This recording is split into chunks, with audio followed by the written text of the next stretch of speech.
Comenzamos con los trastornos del neurodesarrollo. Esta parte abarca bastante, chicos. De alguna manera abarca hasta varias especialidades. Aquí entraría la pediatría, entraría la neurología también, algunas partes las ve el neurólogo más que los pediatras, algunas partes las ve el pediatra más que los neurólogos, algunas partes las ve el psiquiatra más que los neurólogos, pero de alguna manera todos coparticipamos. Y claro, el neuropediatra, por ejemplo, estaría un poquito más calificado para poder interactuar.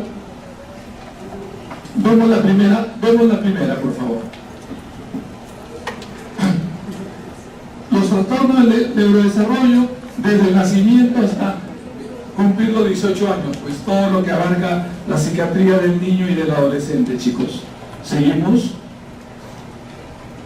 ¿Qué principios podemos más o menos tener que desarrollar para poder acercarnos? Conocer un poquito lo que han dicho los grandes estudiosos del neurodesarrollo y del comportamiento. Gessel, Delacher, Margaret Mahler, Sigmund Freud, Jean Piaget, Erik Erikson. ¿A quiénes seguimos, por favor? Voy a tratar de que me quede tiempo para que las preguntas de ustedes se enriquezcan la clase. El segundo criterio sería que la historia clínica del niño debe complementarse. Aquí intervienen todos, ¿ah? Puede intervenir hasta la empleada. ¿Y por qué la empleada? Porque a veces es quien lo cuida y quien está más cercano. Me pasó con un colega de la promo, me dice: promo, ¿puedes venir a ver a mi hijo? Digo, no sé, malo es domingo. Y yo, ¿cuál es la diferencia en cambio el lunes? Me dice: promo, si te pido que vengas a verlo es porque ya mi esposa está mal, yo ya estoy a punto de colapsar. Y le digo, ya, ¿qué horas son? 2, a las 3 estoy en tu casa. Voy a ver al niño y me dice, no se sabe si es caprichoso, no es caprichoso, a veces se queja de dolor, a veces no le pasa nada. Y luego, pero yo no conozco al sobrino porque está en el colegio con mi hijo y por aquí y por allá así. Entonces me acerco a verlo y claro, ahí viene un poquito, ¿no? El poder decir, no, algo le pasa. Mira, no sé qué es francamente, pero algo le pasa. Algo le está pasando, porque por momentos sí está muy sensible, por momentos como que se te pasa el dolor. No me acuerdo si le encontré un poquito de rigidez de nuca, pero le dije, mira, tiene que verlo a alguien, un trombe para ver algo tan fino. ¿Qué te parece si ahorita lo llamamos a nuestro profesor tal? Bueno, mejor le digo el nombre, ¿no? Pedro Ortiz Cabañas, si se quiere el último gran médico que haya y profesor con todos los honores, ya fallecido. Y lo llamo, Pedro, estamos acá. Me tomaba la actitud de decirle Pedro, aunque en realidad le debería decir maestro. Le digo, Pedro, acá tengo un colega que tiene a su niño, sé que no es el día ni el momento, pero ¿podrían recibirnos? La grandeza del doctor Ortiz Cabañas, ¿no? Venga. Fuimos a su casa, lo ve nunca he visto a alguien que pueda hacer un examen de reflejos a un niño, porque a un adulto es más o menos, ¿no? La rodillita. Él le sacó como no sé cuántos reflejos de la mano, del pulgar, del codo, de la rodilla. Está haciendo un cuadro, nos dijo, está haciendo un cuadro de encefalitis, posiblemente meningoencefalitis. Bueno, ya se imaginan al colega, ya se imaginan a la mamá. Y sí, acertó. Un cuadro grave, en los siguientes días se desencadenó la gravedad y había sido, hablando de la empleada, un tuberculoma cerebral. Cuando ellos dicen, pero mi hijo, decía ella, tuberculosis, y yo soy la madre más cuidadosa, a mi hijo le doy todo, cote de lo mejor nivel, además tenía muy buen nivel económico, imposible, sí, pero había desarrollado un tuberculoma. Y quien se lo había contagiado era su empleada. Entonces ahí se hizo toda la investigación. Chicos, acá para los pequeños todo vale, así que hay que estar, discúlpenme que le ponga un ejemplo de la vida que me ha tocado vivir, pero quiero que ustedes como señores médicos estén atentos a todo. Así que hay que complementar con los hermanos, los tutores, los profesores, cualquiera que nos dé información importante, porque a veces Por ejemplo, en adolescentes más saben los amigos de lo que le está pasando, si está fumando marihuana o no, que los papás están en la luna. Dando énfasis a la gestación y parto en esta primera parte. Sobre todo apuntando a asfixia neonatal si le estamos viendo algunos déficits cognitivos, ¿no? En C, está familiarizado con los criterios diagnósticos actualizados del DSM-5, que es el que estamos viendo ahora. El CIE-10 ya está prácticamente en salida. Se incorpora el CIE-11 ya y ustedes van a trabajar con el CIE-11, ¿no? Por ejemplo, antes existían los diagnósticos. Bueno, yo sí me formé como alumno con estos diagnósticos, ¿no? A este tipo de problemas le llamaban disritmia cerebral, daño cerebral mínimo, y ahora le están llamando TDAH. ¿Seguimos? También sabrá antecedentes, indudablemente, la parte de antecedentes. Casi todo lo que es de mi especialidad en la psiquiatría, incluyendo la psiquiatría infantil, la genética familiar, baila, muchachos. Donde usted, si tú me dices que eres ansiosa, de hecho que tendríamos que ver si su papá, su mamá o algún familiar es ansioso. Dificilísimo que ella diga que es ansiosa y que no tenga antecedentes genéticos familiares. Miren, yo estoy hablando de algo tan común como ansiedad, que a algunos de ustedes les sudan la mano, qué sé yo. Si ella me dice que tiene depresión, difícil, muchachos, que alguien no tenga depresión. Uno ya nace, en mi especialidad, todo es casi nacer con la vulnerabilidad previa. Claro, y los acontecimientos, que luego tu pareja te canceló, claro, yo no digo que no, yo no digo que el hecho precipitante haya, lo que estaba diciendo que el hecho predisponente está, ¿no? Entonces tenemos por aquí los antecedentes. Luego, no considerar al niño como un adulto pequeño, siempre los maestros me lo enseñaron desde que estaba igual que ustedes como alumno, sino como un ser en la plenitud propia de su propio desarrollo, ¿no? Un niño de 2 años es un niño de 2 años. No le puedo pedir que se comporte de tal o cual manera, sino al contrario. Un niño de 4 años, todo un niño de 4 años. Entonces, cada etapa tiene su belleza, ¿no? Un cerebro del recién nacido está por los 350 gramos, pero miren que al año y medio ya está en los 900, ¿no? Eso sí es interesante. Prácticamente a los 7 años ha completado el peso que lo va a acompañar de por vida. ¿Seguimos? Otro criterio es conocer los mecanismos de defensa normales. Acá todos tenemos nuestros mecanismos de defensa, todos. Los estudiosos de los mecanismos de defensa plantean que cada persona, estoy hablando de nosotros, tenemos nuestra manera de defendernos ante la realidad. Por ejemplo, unos son más pasivos, ¿no? Si papá me grita, me callo o agacho la cabeza. Si me dice no te muevas ahí, regreso y no quiero que te muevas. No me muevo, estoy sentadito ahí esperando, pues seguro que le tengo miedo también. Entonces, ese es un mecanismo de defensa, por ejemplo, en que yo me pongo más pasivo ante el hecho externo, porque así puedo sentirme mejor. De repente he visto que papá le pega feo a mi hermano o a mi hermana y no quiero que me pegue a mí. Entonces cedo pasivamente lo que él me diga, lo veré. Pero es un mecanismo de defensa. No significa que yo esté mejor o peor con ellos, es un mecanismo de defensa. ¿Qué otro mecanismo de defensa tenemos? Que papá te diga, no hagas eso si no te castigo, y él le diga, castígame, güey. O sea, que él se ponga al revés del chico, del niño pasivo o del joven pasivo. Más bien se ponga rebelde, desafiante, agresivo. Y claro, hay niños así que espontáneamente reaccionan de esa manera. Y el tercer mecanismo de defensa universal, ¿cuál sería? Aquel que no da ni por ser pasivo ni por ser activo o agresivo, sino por ser neutro. Es decir,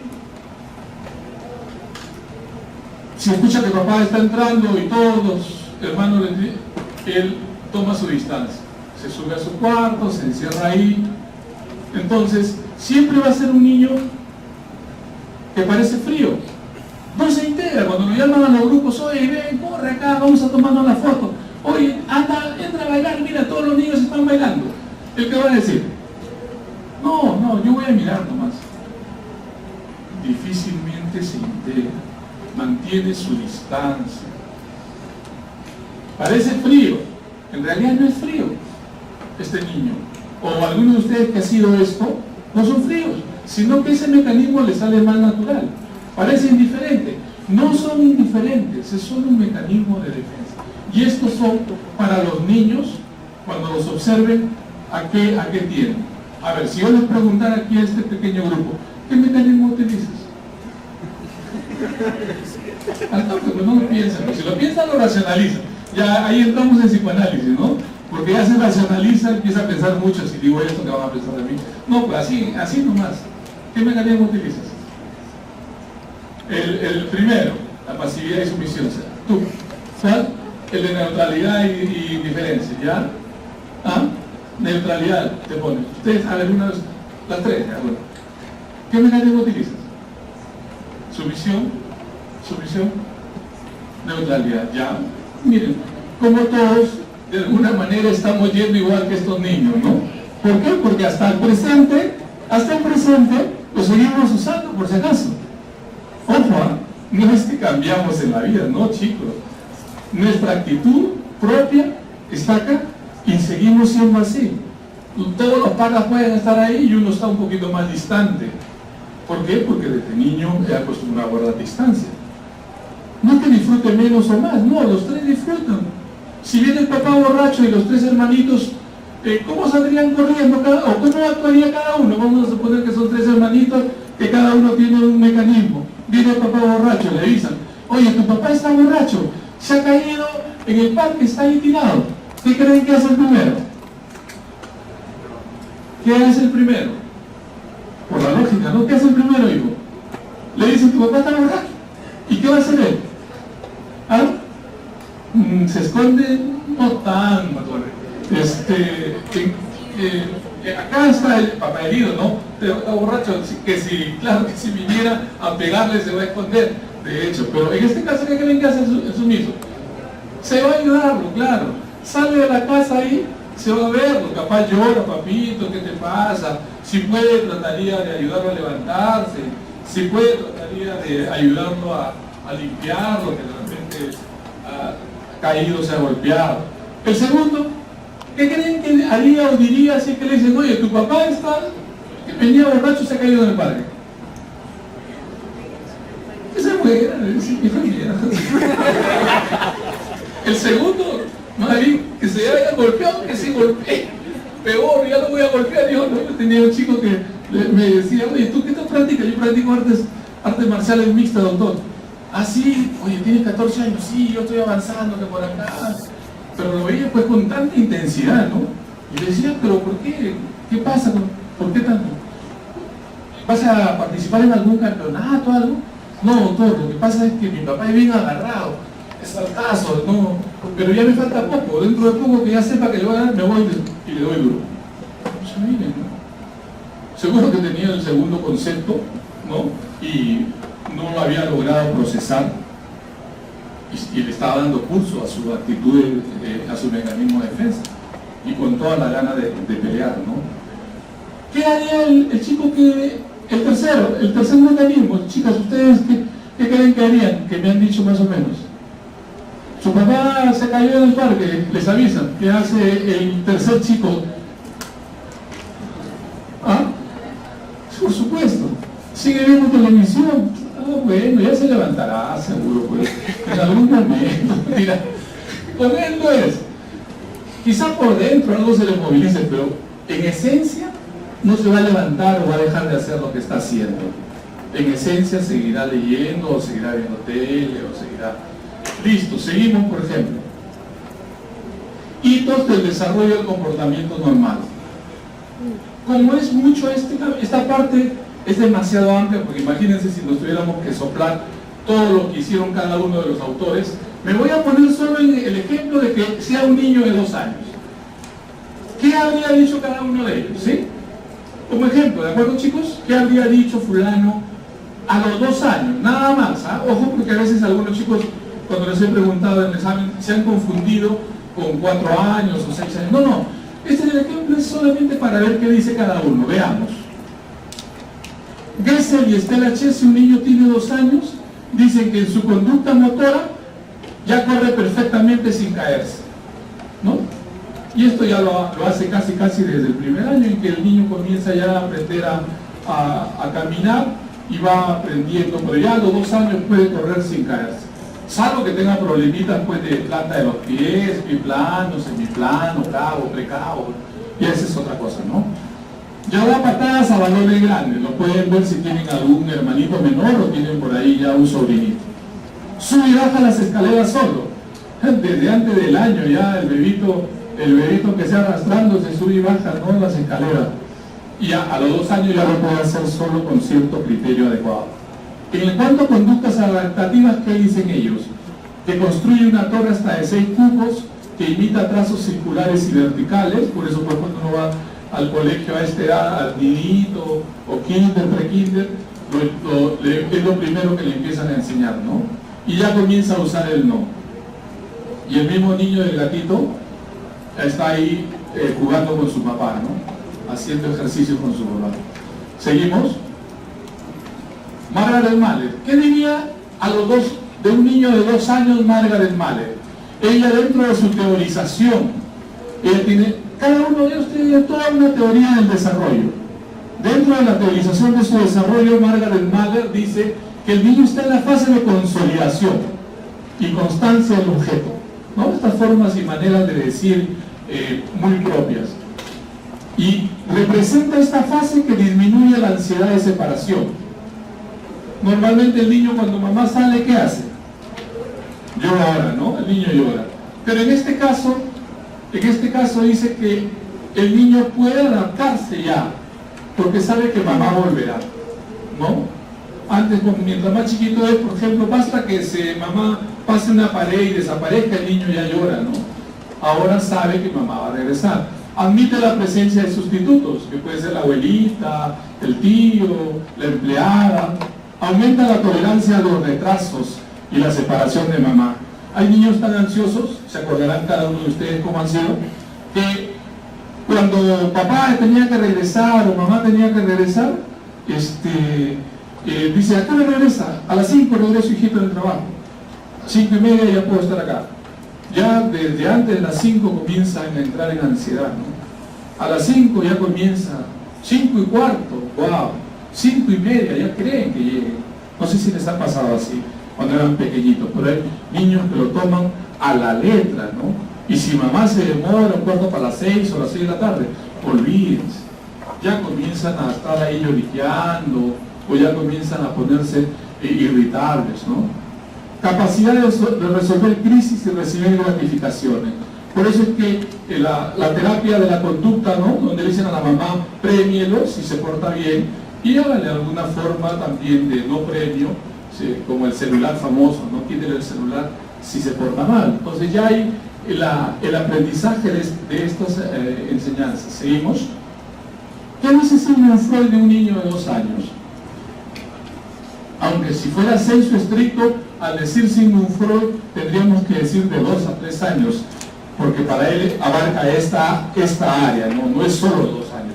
Que este niño se encontraría en la segunda fase. ¿La primera cuál era? Dentro del desarrollo psicosexual freudiano, la primera era la fase oral, ¿no? La fase oral. Esto sí traten de recordarlo, porque de alguna manera es conocimiento general. Donde el niño la acta mama, ¿no? Y a través de la lactancia se desarrolla la oralidad y el centro del placer sería la boca. Y entonces inclusive han desarrollado toda una teoría, ¿no?, de la conducta humana, de las personalidades orales, por ejemplo, ¿no? Aquellos que están siempre besando a la chica y no la quieren dejar de besar, qué tal sensibilidad oral que tienen, ¿no? Y es así, está bien, pues, él es oral, ¿no? ¿Se comprende? Claro. Porque su sensibilidad es intensa. Algunos dicen que inclusive, estoy hablando del primer añito, ¿no?, de la fase de la lactancia y de la oralidad. que esta fase, chicos, es fundamental, aunque el nombre de fase anal suena quizá no tan bonito, pero es importantísimo para nuestro desarrollo.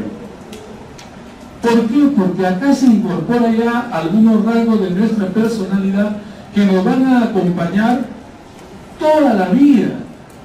Porque a través de la adquisición de control de esfínteres comienza la interacción de otra forma ya. Ya a mamá no le gusta que nos ensuciemos. Hasta el primer año, cuando nos ensuciábamos, decía, mijito, mira, se hizo la caquita, qué bueno, ahí mi bebito, ya. Lo cambia. Siempre tengo a mi nietita de un año, menos de un año, y veo a mi hija con qué cariño, se hizo, como diciendo qué chiste, ¿no? Se hizo, a ver, hijita, le va cantando, la va limpiando. Pero cuando ya tienen 2 o 3 años, la cara que le ponen es otra, ¿no? Entonces, imagínense, pónganse nomás ustedes en la perspectiva como tuvieron un añito. Si les tocaba una mamá cariñosa para darle de lactar, no sé qué les tocó a ustedes, pero si les tocaba una mamá cariñosa, pucha, el acto de la lactancia pues era prácticamente como escuchar una sinfonía de Mozart, ¿no? Qué bacán, ¿no? Porque hay mamás que no solamente lactan, sino le hablan, lo acurrucan, lo acarician, le cantan. Se entiende que esa persona desarrolla una sensibilidad. Por eso le dije, no está mal si son orales, ¿no? Porque significa que esa parte está muy bien. Pero, ¿qué pasaría si ese niño tiene hambre? ¿Qué va a hacer si tiene hambre? Llora.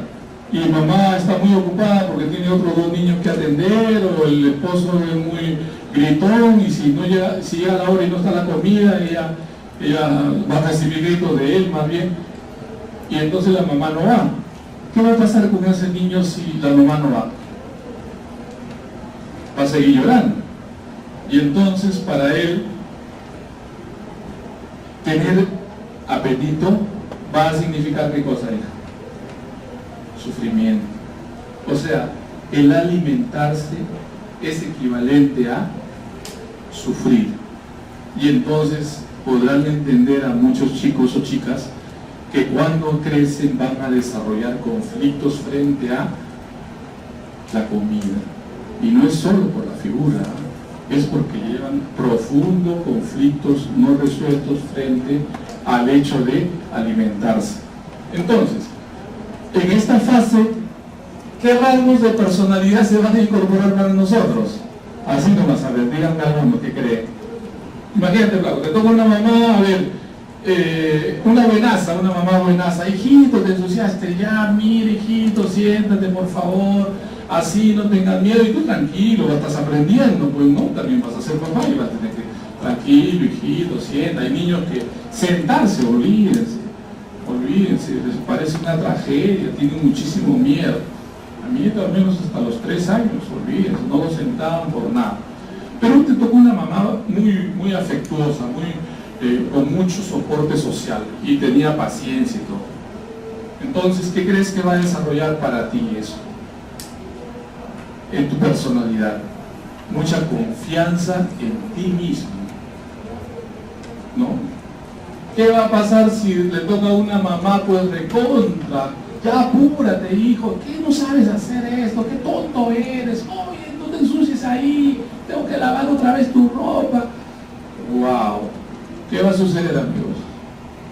La inseguridad que él va a tener frente a sí mismo va a ser fatal, ¿no? Una persona que siempre, por mucho que estudiante de medicina, pero igual no se siente seguro de sí mismo. Mucho que ahora es residente, igual no se siente seguro de sí mismo. Mucho que ahora es el señor médico, especialista, que ya trabaja, igual en el fondo no se siente seguro de sí mismo. Una chica que sea para quererla, no se siente seguro si la chica lo quiere o no lo quiere. Es decir, graba profundamente, chicos, estas etapas, y por eso me he detenido un poquito, ¿no? Seguimos. ¿Qué dice Piaget? Él estudió en sus propios hijos, Piaget no hizo ningún tipo de investigación, nada.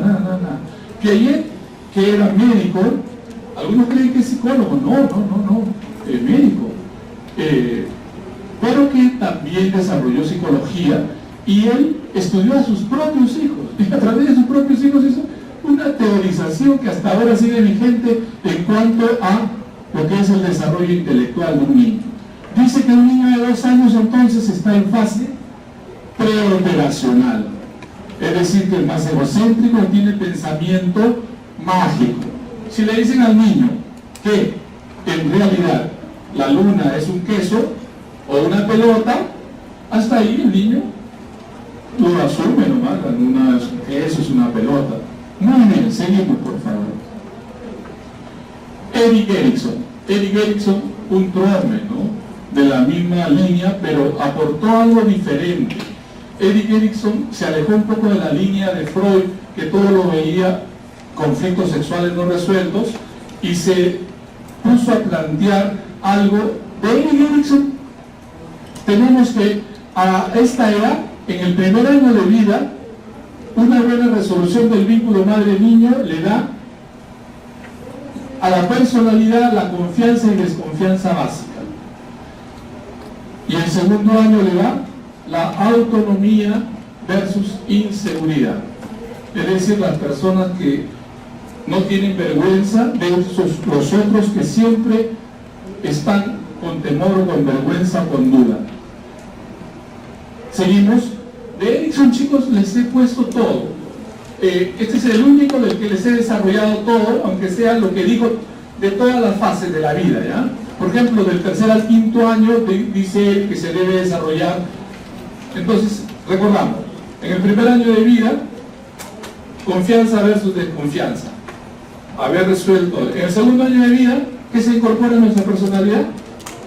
Autonomía o independencia versus inseguridad, ¿no? Entonces ya ustedes se pueden ir conociendo un poquito en qué año de su vida les entró ese rasgo de personalidad que los puede tener hasta ahora. Del 3er al 5.º año, iniciativa versus inhibición. Aquel que es capaz de se levanta, dice, profe, yo lo resuelvo. Por ejemplo, yo no tenía para nada esa iniciativa, yo podía saber la respuesta, pero olvídense, no levantaba la mano, pero ni a cañones, ¿no? Me inhibía. Así que por ahí he tenido, ¿por qué creen que soy psiquiatra? He tenido que buscarme a mí mismo para poder saber qué me pasó. Entonces, el aprendizaje cognitivo de la iniciativa, el aprendizaje afectivo, la madurez psicosexual, versus cuando nos llenamos de sentimiento de culpa, tenemos mucho miedo a papá, a mamá, a los familiares, a los demás en general. Dice él que en estos años, del 3er al 5.º año, se forma la llamada conciencia moral. De los 6 a los 12 años, ¿qué dice Erikson? Que se desarrolla el sentido de la competencia versus el sentimiento de inferioridad. Cuando uno siempre se está sintiendo inferior, a pesar que tiene buenas notas, a pesar que siempre hacen bien las cosas, pero miren, chicos, las emociones pues son así, emocionales. Sin embargo, ese chico se sigue sintiendo inferior, ¿no? Por alguna razón, o busca aquello en lo que falla. Entonces, Erikson plantea que es en esta edad donde ha habido parte del desarrollo que no le ha permitido culminar bien el sentirse competente y que lo lleva al sentirse incompetente. ¿Seguimos? De los 6 a los 12 años, Erikson plantea, creo que esto ya lo hemos planteado, ¿sí?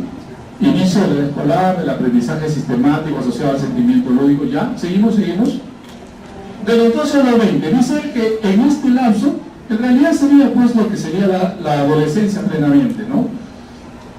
Quizás, bueno, nosotros nos consideramos como a los 18, pero en realidad se puede considerar hasta los 19 o 20. De los 12 a los 20 años, Erikson plantea que acá viene a ver el proceso de identidad versus la confusión de roles. Es decir, pues, la identidad en cuanto a quién soy yo, psicosexualmente, psicosocialmente, ideológicamente, ¿no? En qué creo, en qué no creo, en el desarrollo profesional, qué es lo que me gusta, no me gusta. No necesariamente en la parte profesional, en la medida en que algunos descubren después otro tipo de intereses, pero por lo menos hasta aquí nos formamos intereses. Algunos de ustedes decidieron ser médicos quizás desde niños, ¿no? Y otros, vaya uno a saber en qué momento, ¿no? Mi hija, por ejemplo, creía que quería ser médico, aunque yo en esencia no estaba muy seguro, pero luego se desanimó. Y le dije, te felicito, hijita, porque una carrera es como un matrimonio. Imagínate, puedes pasarte toda la vida con alguien que no te gusta, ¿no? Pucha, qué malo, ¿no? Darle un beso a alguien que no nos gusta todos los días, ni hablar. La carrera, mi hermana, la medicina, ustedes lo están viviendo, lo intensa que es. Imagínense que no les gustara. La felicité y ahora sí, me encuentro feliz con lo que hace, ¿no? ¿Y tú? Cuéntame tú. A nivel profesional, ¿a qué edad te decidiste a la medicina? 14 años, sí, bueno, estaría dentro del marco, más o menos, ¿no? Algunos me han dicho que desde niñitos, ¿ah? Que de 5 o 6 años ya tenían un poquito las ideas, las imágenes. Les creo porque están en el plano más de las sensaciones, y claro, las sensaciones nos pueden gustar, aunque de niños normalmente nos hace tenerle miedo al médico. A nivel cultural también uno va desarrollándose y va adaptándose a su cultura, o uno se va volviendo, como diría José María Arguedas, un aculturado, ¿no? No me gusta ser peruano, yo quisiera ser, no sé, pues, de otra cultura, de otro país, ¿no? Religioso igualmente, se va desarrollando un sentimiento religioso, o viceversa, ¿no? Lo que le ponen a la derecha, el ateísmo, no creo en nada de lo que me han enseñado, ¿no? De los 20 a los 30, Erikson plantea que se desarrolla en la personalidad la capacidad de tener intimidad, y que el no haber completado esta capacidad de tener intimidad hace que la persona siempre se sienta aislada. Es lo que se llama, pues, estar la soledad acompañada, ¿no? Hay gente que, a pesar que está cerca de amigos, no se siente acompañada, ¿no? Siempre tiene tendencia al aislamiento. Tengan cuidado, chicos, porque la medicina a veces es demasiado insistente y nos puede aislar. La idea sería un poco como muestra la foto, ¿no? Cuando hay que participar, pues, ¿no? Pero cada uno a su manera. Este año cumplimos 35 años en la promo de egresado, de médico, ¿no? Y ya todo el mundo está ahí que whatsappea, promo, te espero, siéntate en mi mesa, que por acá, que por allá, para acordarnos, tal cosa. Claro, ¿por qué no? O sea, cada uno es como es, unos más chistosos, otros más callados, pero en realidad no hay problema. Somos como somos, y acá lo que nos plantea es que hayamos desarrollado nuestra capacidad de intimar a nuestra forma y manera. Es decir, se entiende intimidad no en el sentido sexual, sino en el sentido de capacidad de desarrollar intensamente afectos por otra persona, ¿sí? ¿De acuerdo?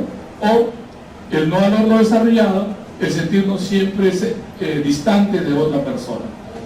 Por ejemplo, los que dijeron que tenían el problema de su mecanismo de defensa era más el de la neutralidad, tengan cuidado, chicos, porque si se acentúa ese mecanismo, tendrían muchos problemas de llegar a los 30 años sin haber desarrollado mucha confianza, mucha seguridad y mucho acercamiento.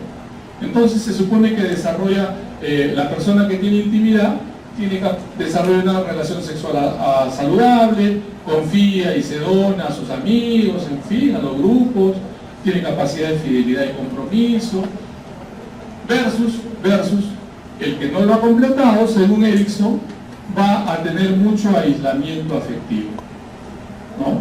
Casi siempre se siente que nadie lo entiende, casi siempre siente que nadie lo quiere, es decir, se distancia, se siente exclusivo, es decir, va por el camino del egocentrismo, pues, ¿no? Y ahí sí va a tener bastantes problemas. Seguimos, creo que ya completamos, de los 30 a los 50, productividad versus estancamiento, es decir, uno puede terminar una profesión, pero no se desarrolla mucho, porque la parte de la creatividad, el desarrollo, la inventiva en el trabajo, en la ciencia, en la tecnología, con cuidado, con responsabilidad, ¿no?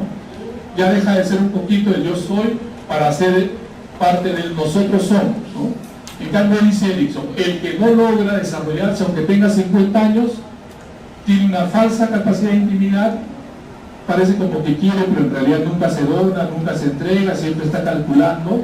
Negación, generalmente no le importa si tener o no tener hijos, pues si los tiene lo hace por cumplir, ¿no? Siempre marca distancia de los demás, siempre está como no sintiéndose a gusto con los demás, tiende al ritualismo, lo que le gusta, sus sus cosas, sus libros, o qué sé yo, sus deportes, y a la depresión. ¿Seguimos? Después de los 50 años ya es la capacidad de desarrollar la integridad versus el desespero, ¿no? La integridad como parte de la historia, pues bueno, es lo que me tocó vivir, así ha sido mi vida, y qué bacán, ¿no? Lo bueno y lo malo están en mí, y sin embargo he sido feliz. O sea, hay una integración, uno acepta todo, pues, ¿no? Ya no está con que, ¿no? Que estas generaciones son horribles. ¿Cómo van a ser horribles las nuevas generaciones? Han visto, ¿no? Cuando una persona mayor habla de que los jóvenes de ahora es porque no ha llegado a desarrollar integridad en su personalidad, según Erickson. Al contrario, él dice que bien, ¿no? Los jóvenes de ahora tienen sus cosas, pueden tener sus defectos, pero también tienen una serie de virtudes. Es decir, es capaz de ver las cosas tal cual son. No sé qué les ha tocado. ¿A ti qué te tocó, flaco, ahí, tus papás? ¿Cómo ven ellos? ¿Cómo? Están desarrollando la fase de integración, de entender que no les tiene que gustar el bolero, que ustedes ven hip hop, esas cosas, así es, pues, sabiduría, eso es sabiduría, ¿no?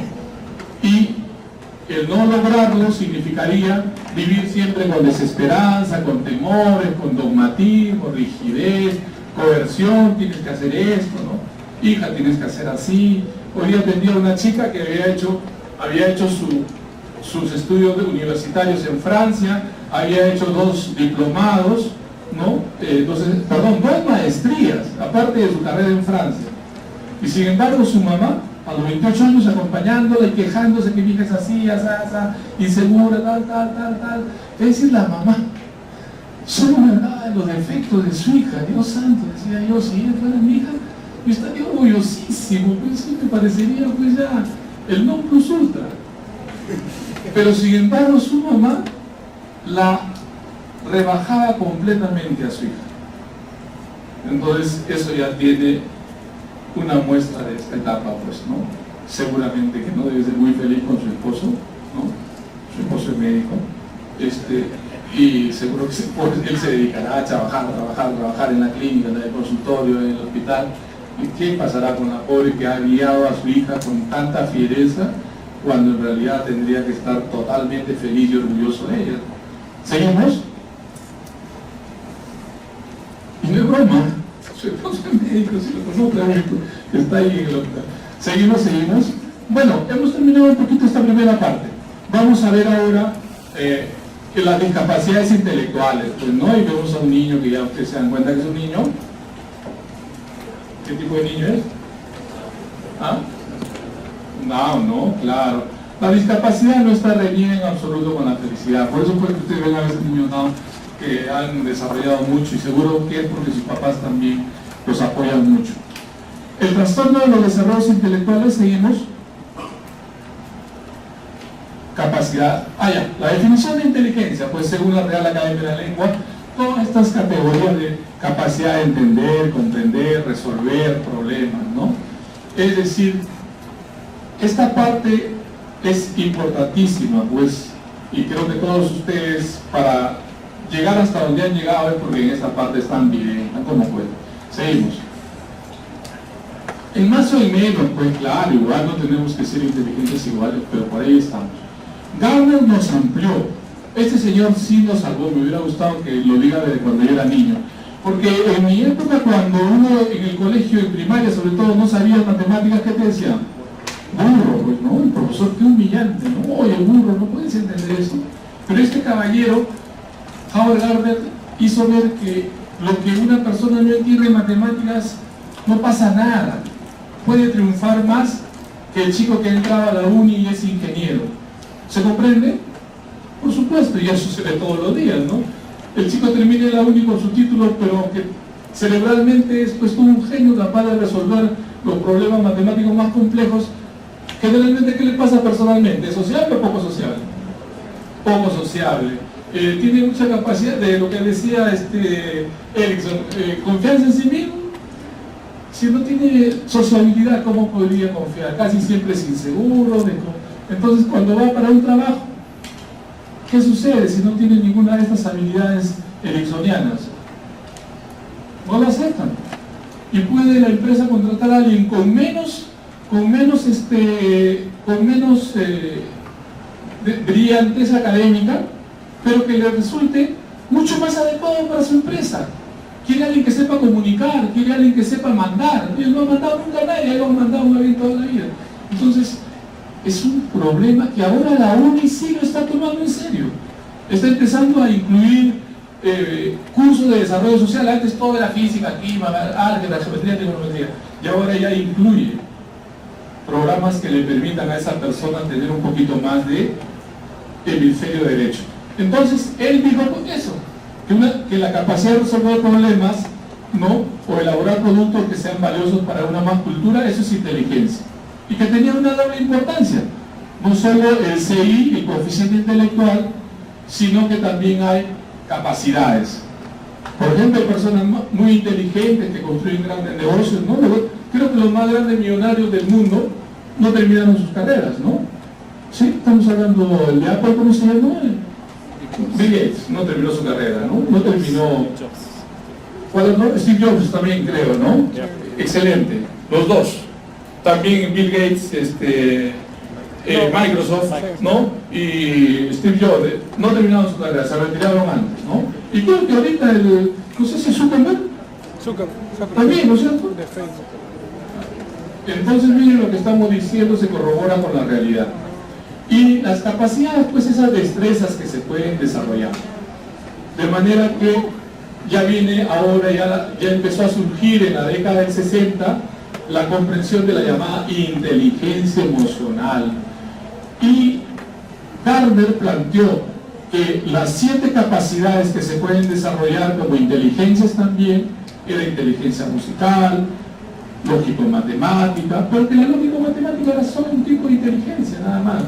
Inteligencia espacial, inteligencia lingüística, inteligencia senestésico-corporal, inteligencia intrapersonal e interpersonal. Es decir, pues, que una persona que compone un poema, que sería inteligencia lingüística, también es un genio, ¿no? Qué bueno, salvó a mucha gente. A mí me hubiera gustado que en mi época me enseñen esto y no nos humillen, porque lo que no entienden las matemáticas son puras. Seguimos. Los coeficientes, chicos, no sé en cuánto están ustedes, pero más o menos por encima de 130, coeficiente genial. Hasta 130, de 120 a 130, muy superior. Hasta de 110 a 120, superior. Los normales son 110, 100 y 90. Solo que uno es normal alto o brillante, el otro es normal promedio y el otro es normal bajo. Luego, por debajo de ello ya hay un deficiente. Por debajo del deficiente está el fronterizo. Y por debajo del fronterizo el retardo mental. Vamos a ver, chicos. Hijita, ¿tú sabes tu coeficiente? ¿Tú sabes? ¿Cuánto tienes? Cuando estabas en el colegio. ¿Quién sabe? A ver, ¿aquí le tomaron? Claro, ¿te tomaron en el cole? ¿Cuánto sacaste? ¿Cuánto de coeficiente sacaste? ¿Cuánto? ¿100? ¿De verdad? ¿130? Es un genio. ¿Ah? 115. Superior. ¿No, hijo? 130, está bien. Hay chicos que tienen eso desde niños, ¿ah? Cuando a todos ustedes, si la psicóloga los evaluó en el colegio, cuando tenían 4 o 5 años, todos tenían esa inteligencia de genio. Chiquitos, ¿no? Es cuando van creciendo que ya se van emparejando a la normalidad. Es decir, normalmente, por ejemplo, lo que me han dicho, hijo, no sé, sería cuestión de que te tomen de nuevo. Lo que quiero decir, no se pasen, yo no quiero hablar nada contra él. Lo que estoy queriendo decir es que cuando uno es niño, a todos, a ver, después le pregunto, hija, tiene que ir a su agricultor. ¿Tú que te conoces conmigo? ¿Cuánto te pusieron la niña en ¿Alguien se acuerda? De las chicas ahora. ¿Alguien se acuerda de niñas? 5, 6, 7, 8, 9, 10 años. En el cole salimos así, muy alto. Conforme se desarrolla la vida, normalmente ya comienza a ser un poquito más parejo hacia el normal alto, normal promedio, ¿no? Algunos quizás se conservan en superior todavía, bien por ello. Seguimos. El retardo mental, o también llamado las oligofrenias, ¿no? Frenos es actividad mental, oligo es poco. Entonces el diagnóstico es la capacidad intelectual significativamente inferior al promedio esperado y a la cultura a la que se pertenece. Y eso también es importante, ¿no? Porque hay otros en los cuales en ese medio cultural no les hace problema. Existen tres criterios: el déficit intelectual, el déficit de adaptación y el inicio del periodo del desarrollo. El retardo mental leve es el más frecuente, ¿no? Miren, 85%. Retardo mental moderado, el 10%, el severo o grave, 4%, y el retardo mental profundo, 1%. Veamos sus criterios. El retardo mental leve es educable, ¿no? Adquieren tarde el lenguaje, pero alcanzan a comunicarse en sus actividades cotidianas. Independientes en el cuidado de su persona, pueden llegar a trabajar en cosas prácticas, ¿no? Necesitan supervisión parcial, participación social es casi completa. Yo tenía una chica que llega con su hermana y me dice: doctor, yo, igual que mi hermana, sufro de esquizofrenia. Y yo le digo: mira, yo atiendo a tu hermana tiene esquizofrenia, y cuando la evalúa esta chica, su hermana, le digo: de tu hermana sí tiene esquizofrenia, pero tú no tienes esquizofrenia. Y me dice: ¿cómo que no tengo esquizofrenia? Yo tengo hace 20 años que me diagnosticaron esquizofrenia en el Arco Herrera. Yo, bueno, ándate al Arco Herrera, pues si quieres que te diagnostiquen esquizofrenia. Le digo: pero tú no tienes esquizofrenia. Me dice: pero yo alucino igual que mi hermana. Sí, le digo, pero exactamente igual no es. Tú sí alucinas, escuchas voces, pero no son voces de esquizofrenia, ¿no? Hay muchas. Si te deprimes, también puedes alucinar, escuchar voces que te dicen: mátate, no sirves para nada, y sin embargo no es esquizofrenia. Escuchar voces. Tú le digo: no, hijita, ¿tú cuántos años te jalaron? Porque ya me lo había dicho su hermana, la que estaba malita, la que sí era.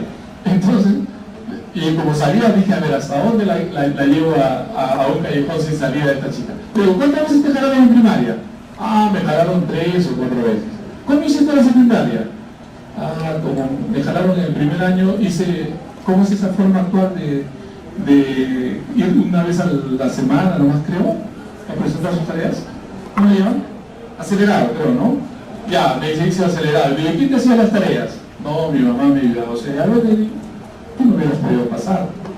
Entonces, lo gracioso no termina ahí, sino que al decirle yo que en verdad no tenía esquizofrenia, sino que tenía retardo mental leve con deterioro psicótico de la conducta, que es otro diagnóstico, no era esquizofrenia, se animó, le empezó a encontrar gusto a la vida, porque el año siguiente ya vino con novio y dijo: doctor, estoy vendiendo queques en la calle, a propósito, ¿qué ha traído? ¿Tú me quieres comprar un queque? Le digo: claro, ¿cómo voy a ser feliz de que tú estás, mira, ahora ganándote la vida? Y después se ha casado todo, y su hijo no le ha nacido, se corrió el riesgo, pero su hijo ha nacido normal. Es decir, al hacer la combinación, pudo hasta estar bien. Entonces, esto es importante, ¿no, chicos? Porque a veces donde estén ustedes haciendo sus serums, de repente alguien le dice que sí, puede ser, parece retardadita, o su conducta media rara, y usted le dice que escucha voces. No crean pues que todo el que escucha voces es psicótico de tipo esquizofrénico, ¿no? Averígüele. Yo no le hago ni siquiera mini mental. ¿Saben lo que les pregunto a los chicos?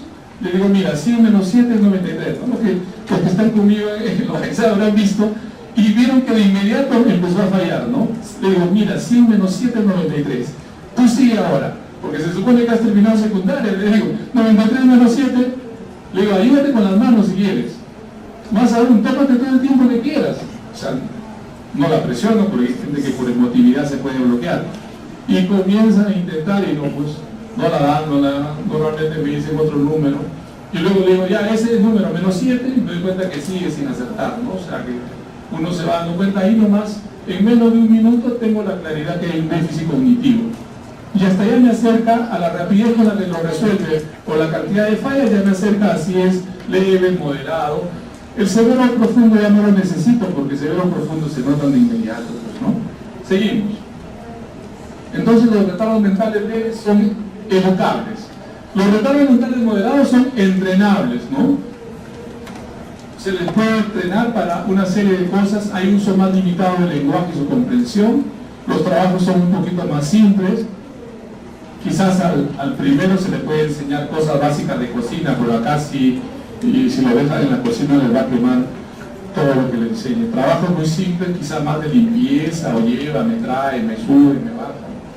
Necesitan apoyo en el cuidado de su persona, necesitan supervisión permanente, ¿no?, en lo que están haciendo, y su participación social generalmente es simple.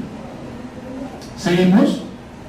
El retardo mental grave, más que educables y más que entrenables, son controlables, ¿no? Aquí sí hay los mismos criterios que el retardo mental moderado, pero la severidad es ya mayor. Hay marcado déficit motor, tanto grueso como fino, no puede hacer ningún tipo de aprendizaje, ni simple ni algo más complejo, solo obedece órdenes simples: párate, cierra los ojos. Seguimos.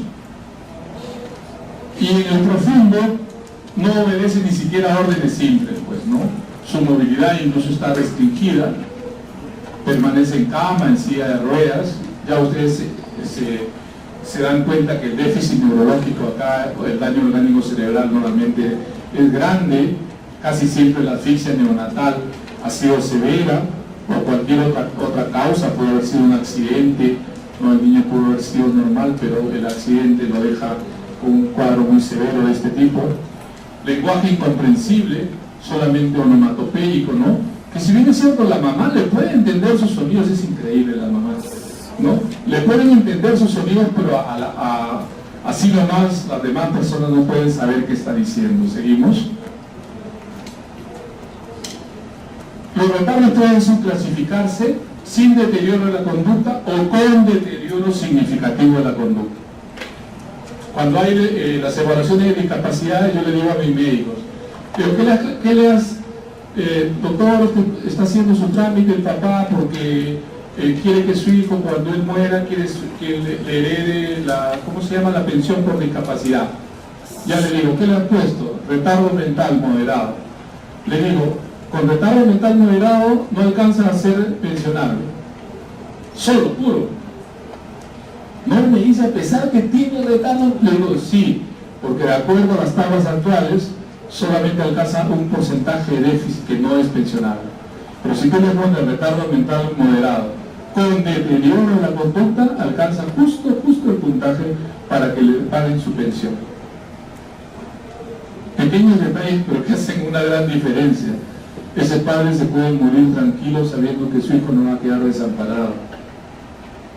O a veces es una tragedia realmente en nuestro sistema educativo, ¿no? Me acuerdo que un compañero de mi promo, en la época del primer gobierno, de quien ha fallecido hace poco, terminábamos, pues, si la cosa la vimos fuertemente dura, la calle para los médicos recién graduados. Y encima el crecimiento del terrorismo fue grande en esa época, fue máxima expansión del terrorismo con los apagones. Y él me dice, oye, promo, ¿tú crees que sea mejor que me vaya de acá del país? Le digo, claro, hermano, si tienes oportunidad, no lo dudes, anda. Y cuando nos encontramos para celebrar la boda de plata de la promo, justo coincidimos y me dice, oye, hermano, no sabes lo que me valió, que me animaras a irme, porque justo allá me han nacido mis dos hijos y los dos tienen déficit, pues, me dice, tienen retardo, lastimosamente. Pero de lo malo lo bueno, me dice. Mis hijos llevan una vida en que el Estado les da todo. Los tiene agendados porque se fue legal, los tiene agendados cada mes o cada 2 meses sus controles, cada vez que hay paseos por toda Europa. Me dice, mis hijos han paseado por toda Europa, les hacen paseos como nosotros de aquí a Chosica, ellos de España a Francia o de España a Italia. Me dice, bueno, de lo malo lo bueno, ¿no? Puede suceder, chicos. Entonces, cuando hay deterioro, los sin deterioro de la conducta, chicos, pues son los niños con retardaditos que ustedes ven que están tranquilitos, ven su televisión y pueden estar todo el día ahí, no es el problema. Pero sea leve.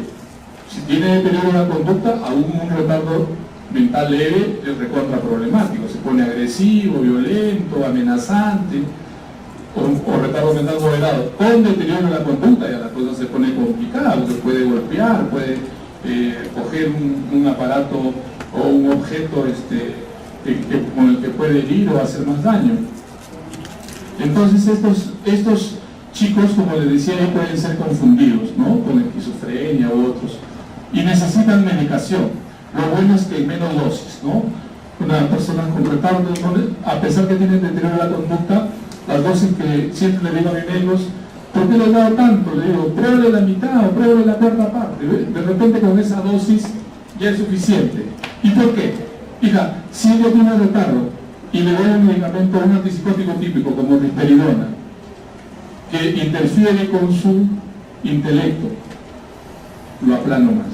Claro, pero yo solo quiero controlar que no se ponga agresivo, nada más. Ahí no es que quiero regular el sistema dopaminético, como en el caso de una psicosis tipo de esquizofrenia, que se quiere matar o quiere matar. No estoy en ese nivel, estoy en otro nivel. Entonces acá ya el daño está hecho en su cerebrito.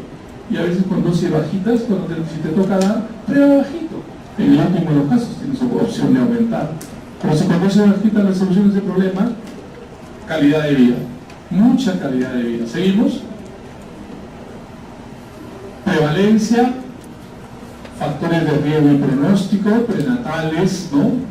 A veces hay síndromes como el de Down, común, las malformaciones cerebrales, mamás que han consumido alcohol, drogas o medicamentos que ejercieron efecto teratogénico.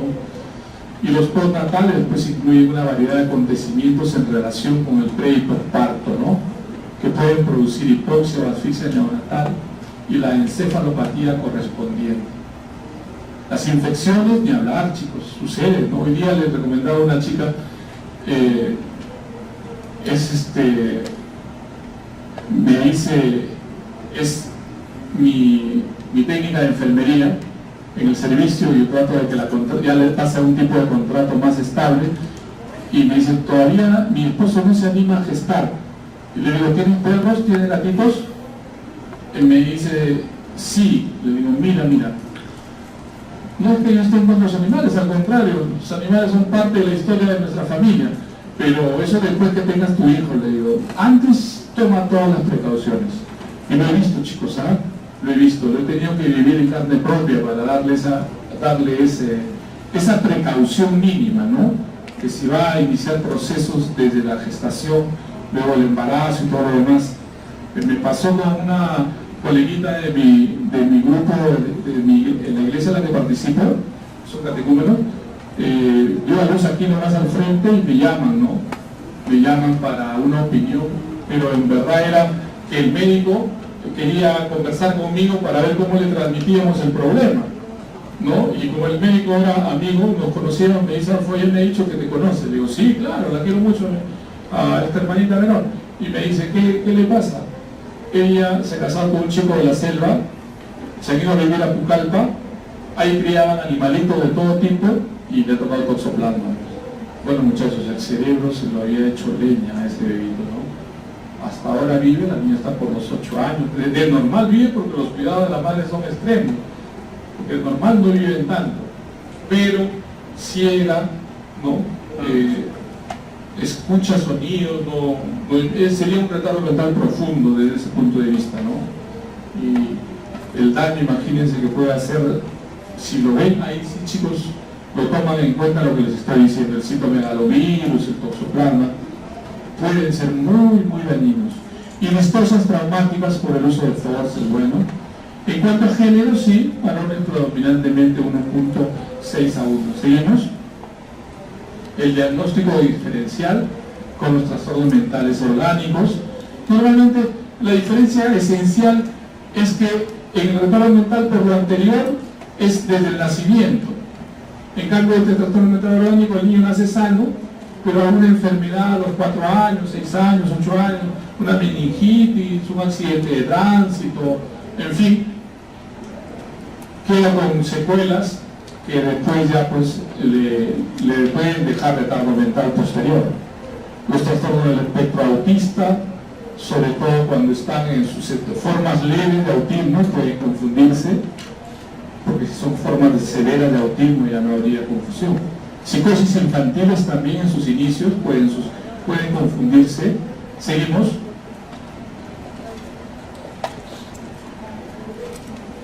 para terminar, veamos. En cuanto a los trastornos del espectro autista, fui a visitar a la jefa del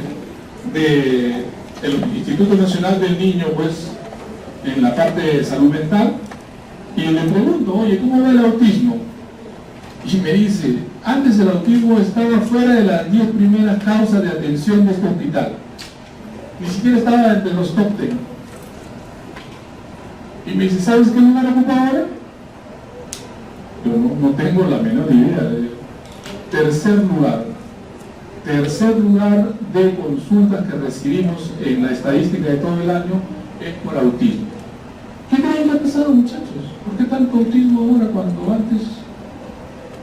¿Qué está pasando? ¿Alguien tiene alguna opinión? Más o menos, ¿se ha formado? Bueno, tú tienes medio 130. ¿Se ha formado alguna opinión? ¿Por qué ahora TDAH? Antes no existía un TDAH cuando éramos estudiantes como ustedes, chicos. ¿Ven un TDAH? Salíamos corriendo los alumnos. Oye, en tal pabellón hay un TDAH. Vamos a ver. Era como si... Ahora, en un salón normal de clase, que un chico sea tranquilo, más bien ese es el excepcional. La mayoría son demasiado inquietos. Y TDAH es al por mayor. En mi época no existía TDAH. ¿Creen que algo está influyendo? Sí, dinos.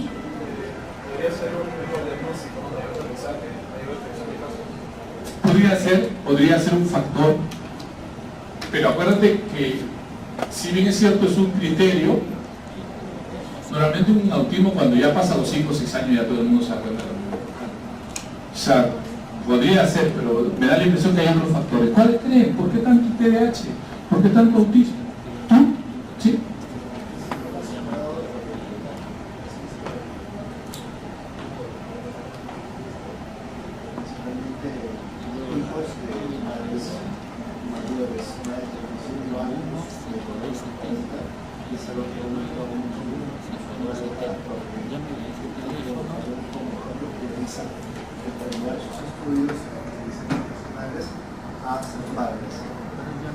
Habla excelente, ¿no? Se comprende que las generaciones actuales, a diferencia de mi generación, muchachos, las chicas de mi generación se casaban a los 18, 20, ¿no? Y si ya pasaban de los 25 empezaban a tener problemas, ¿no? Ya, ¿qué pasa? ¿No? Y todo el mundo decía, oye, ¿qué le pasa a la chica? ¿No? Llegaron a los 30, olvídense, muchachos, era una tragedia, ¿no? Ya solteronas. Ahora no, pues, ahora ustedes llegan a los 30 y como cachorros que recién quieren vivir, ¿no? O sea, las chicas igual, ¿no? La veo en mis hijas, no, papá, ¿qué te pasa? Que déjame, todavía quiero esto, quiero lograr lo otro. Excelente tu aporte, que ahora las personas están gestando más pasando los 30 años hacia los 40 inclusive, hacia los 40 y la posibilidad de cambio. ¿Alguien tiene otra inquietud? Ahora más está la moda de que los padres se preocupan mucho por el hijo y si ven algo lo llevan al psicólogo, y antes era como un ejemplo, se orina en la cama, papalazo se te quita y ahora hay que tomar el psicólogo para que quede. Lo que coincidiría un poquito contigo en la mayor dedicación, conocimiento, cultura de los padres que hace que haya un mejor tamizaje. ¿Algún otro factor? ¿Creen? ¿Por ahí? ¿Sí, hija? Dinos.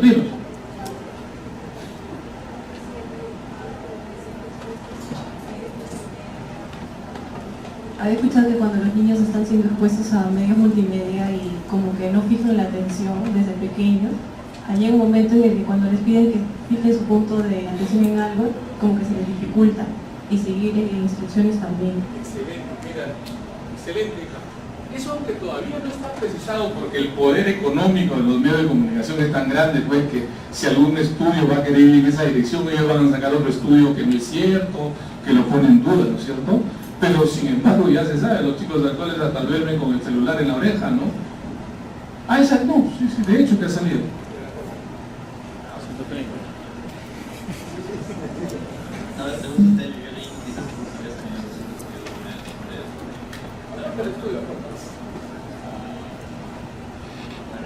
Dice lo que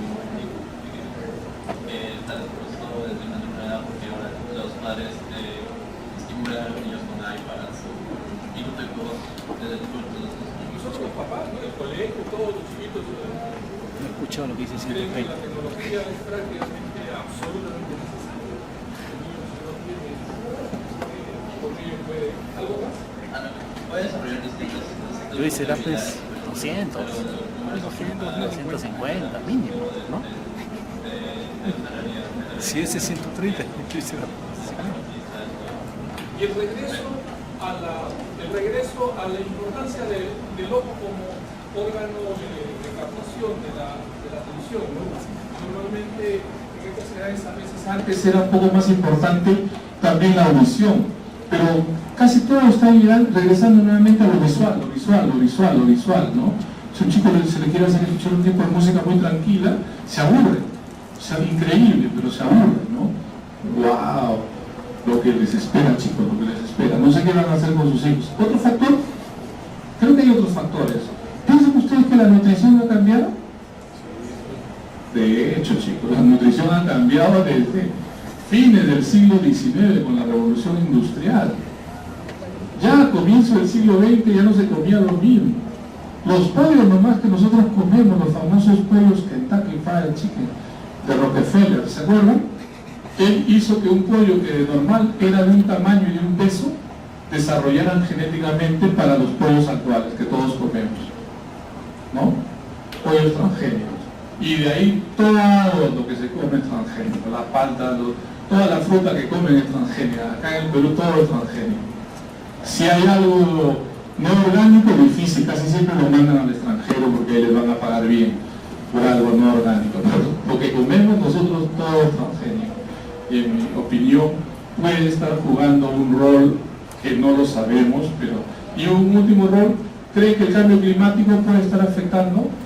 Si nos sentimos animales de la especie, quizás los animales superiores, no decimos, pero igualmente animales de la especie, tenemos que estar reaccionando a los cambios climáticos. Y uno de las posibilidades está en este factor, ¿no? Normalmente cuando se ve que hay demasiada... ¿Qué pasa a los animales cuando observan que hay demasiada población entre ellos y no alcanza la cantidad de hierba que van a comer? ¿No? Dígame, tu hija, ¿qué ibas a decir? Los matan, no sé si así con tanta...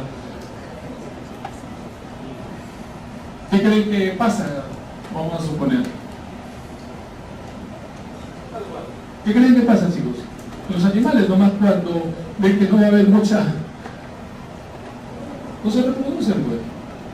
Lo mandan, lo primerito, disminuye su reproducción de crías, ¿no? Porque en la sabiduría del animal se nota que no va a alcanzar y no disminuye la reproducción de crías. O empieza a tener crías con dificultades tales que pueden, en el primer año nomás la gran mayoría ya no sobrevive. Bueno, lo que fuera, estamos ante esta, si se quiere, explosión de autismo y TDAH. Revisémoslo a ver qué tenemos. Los criterios de diagnóstico sería, estamos hablando de autismo, deficiencias persistentes en la comunicación verbal y no verbal, deficiencias persistentes en la interacción social, comportamientos restringidos y repetitivos, ¿no? Como movimientos motores estereotipados, ¿no? Mover en ala de mariposa, en el uso de objetos. Si ellos lo forman en una línea, siempre lo van a hacer repetidamente, ¿no? Y si ustedes le quieren enseñar a que cambie, difícil, chicos, tendrían que hacerlo con una paciencia infinita, si no se van a sentir terriblemente mal el pequeño. La monotonía, ¿no? ¿Alguien tiene un hermanito autista por acá? Yo tengo como 3 sobrinos autistas, hijos de mis primos, ¿no? Y a veces me pregunto, wow, teníamos la cara genética, pero por ahí... Porque me decía, cuando yo era estudiante como ustedes, mi primo me consultaba, oye, mi hija muy chiquita, pero se golpea contra la pared fuerte, pero no le duele, me decía, bien guerrera, es bien machita. Le digo, pero golpearse contra la pared y que no le duela, no sé, le digo, no me parece ni guerrera, ni valentona, ¿no? Le digo, yo creo que mejor la llevas al hospital del niño, y ahí le digo, no, es autista, ¿no? Y claro, su sensibilidad al dolor es diferente, pues. Y hasta ahora, ¿no? La chiquita, la primera que la dejan se golpea fuerte, ¿no? a la primera, por eso ya la tienen con muchas precauciones de cómo cuidarlo. ¿Seguimos? Les había preguntado antes, chicos, para ver que sea más vivencial. ¿Alguno de ustedes tiene un familiar autista? ¿Saben de lo que estamos hablando? ¿Por acá? ¿Alguno de ustedes? ¿No? Bueno. Veamos entonces. Sus rutinas son inflexibles, pues a ellos les gusta hacer como les gusta hacer. Sea hiperactividad a los estímulos sensoriales. Al dolor, por ejemplo, ¿no? Generalmente son poco sensibles al dolor. A los sonidos, en este caso serían hipersensibles al sonido, ¿no? A las temperaturas, a las texturas también, ¿no? A veces hay tipos de ropa que a ellos les gusta y otras que no les gusta. Pueden haber autistas con o sin déficit intelectual, ¿no? Se ha hablado inclusive de autismos geniales también, pero son pues excepcionales. La gran mayoría pueden tener un tipo de déficit intelectual. La prevalencia, en el 1%, y en relación al grado de gravedad pueden ser notadas desde el primer año de vida, pero lo más frecuente es que es a partir del segundo año en que comienzan ya a notarse algunas cosas que no van yendo bien en este niño, ¿no? ¿Seguimos? Los diagnósticos diferenciales con otro niño de la misma edad en TDAH o retardo o esquizofrenia, que no está muy bien decir esquizofrenia infantil, porque mejor es decir psicosis infantil. No me gusta que mis residentes hablen mucho así, pero le digo, mira, todavía no sabemos si llegará a ser esquizofrénico, pero que tiene psicosis, la tiene. El tratamiento es principalmente educativo, al niño y a la familia. Se puede necesitar medicamentos en relación al nivel de gravedad. Necesita ayuda, o necesita ayuda en forma notable, o necesita ayuda muy notable, ¿no? Y en relación a eso uno puede darse una idea. En términos generales, todos estos tratamientos son más psicoeducativos que medicamentosos, pero en algunos casos, cuando el niño, por ejemplo, como el caso de la pequeñita que les hablaba, porque ahora ya tiene como 30 años, y yo le he visto desde su primer añito que les comentaba la historia, pues hasta ahora, para ella se puede, ella misma darse un puñete a su cara y no refiere dolor por ello o golpearse contra la pared. ¿Seguimos?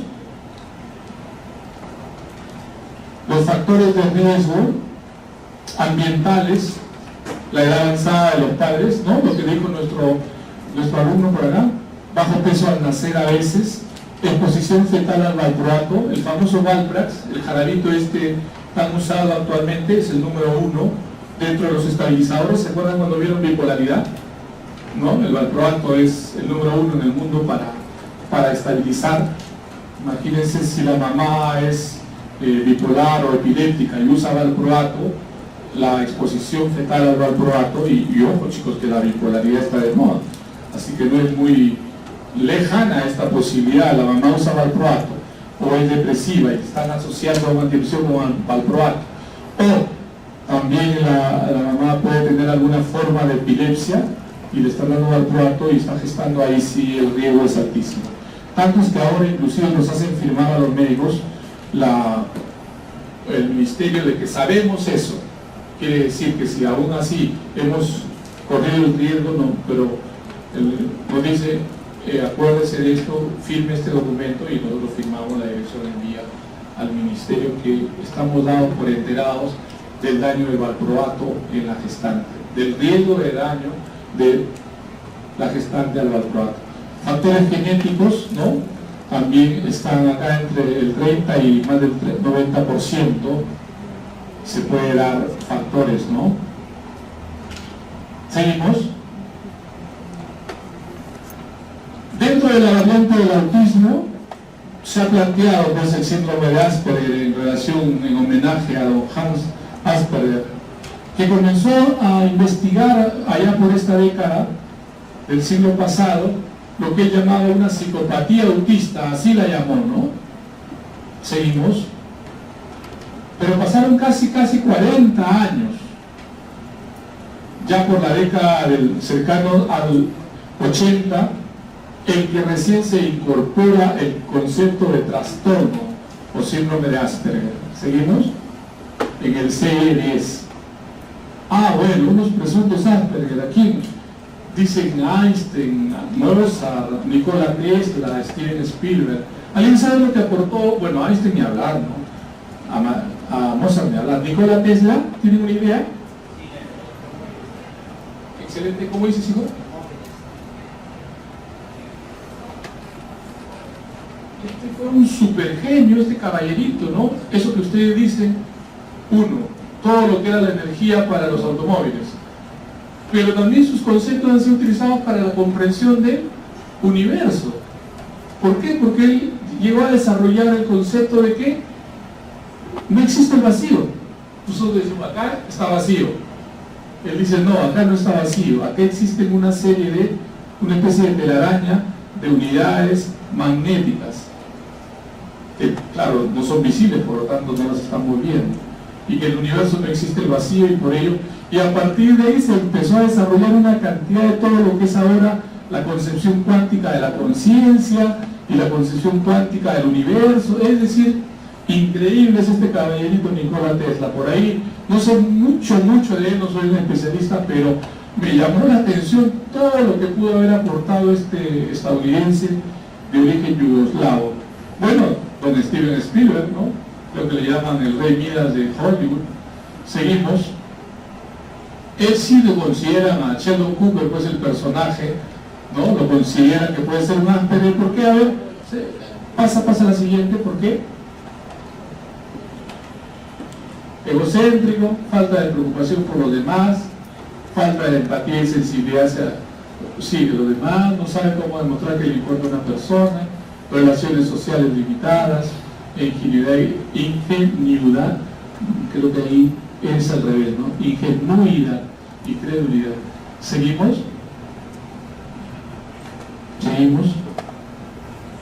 Lenguaje formal, pero pedante, con dificultad para captar lo que está fuera de lo literal, ¿no? Como quien dice, no entienden chistes que no están explícitos, ¿no? Problema de comunicación, falta de comunicación no verbal, una voz extraña, inusual, monótona, falta de conocimiento de los límites, actos ritualizados, poco usuales, que no soportan el menor cambio, generando ansiedad, se ocurre algo no planificado. Más o menos hemos tratado de coger un poco el personaje para poder simbolizar. Ahora sí vemos un poco lo que dice la ciencia.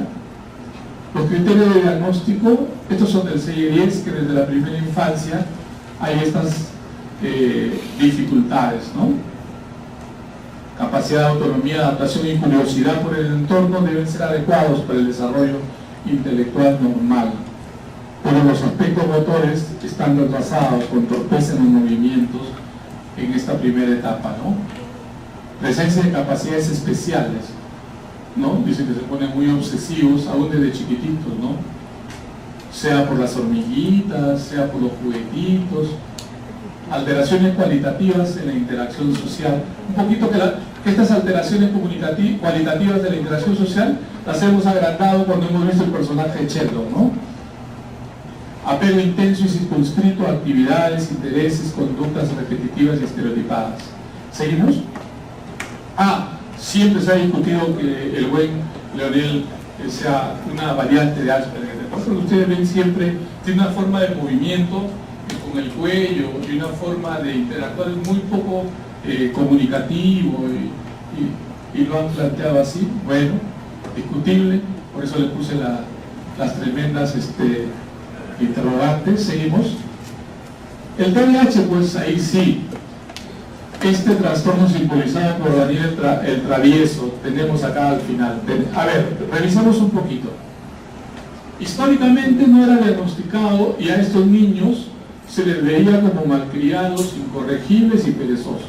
Yo creo que en el Perú, hasta ahora, en el año 2019 que estamos, se les sigue creyendo, porque hay gente que no está enterada, que son niños malcriados, incorregibles, perezosos, y que con una buena, como dijo por ahí una alumna, con una buena maja, ¿quién fue la que dijo? Con una buena tanda, le solucionaban el problema, ¿no? Unos correazos bien dados. Antes del 50, chicos, para no comenzar en el 50, a comienzos del siglo pasado, Still, S-T-I-L-L, no estaría mal que lo pongan, Still fue el primerito que habló de estos problemas.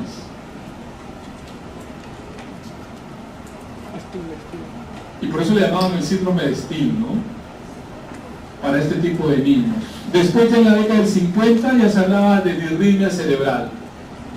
En la década del 60, disfunción cerebral mínima. Más o menos cuando comienzo a interesarme por la medicina, yo encontraba pruebas de electroencefalogramas que decían disfunción cerebral mínima, ¿no? Que era una forma de querer decir lo que estaba pasando. Ya en la década del 70 empezó a hablarse del síndrome hiperkinético. Le daban más importancia a que el niño era muy inquieto y por eso no hablaban de otra cosa.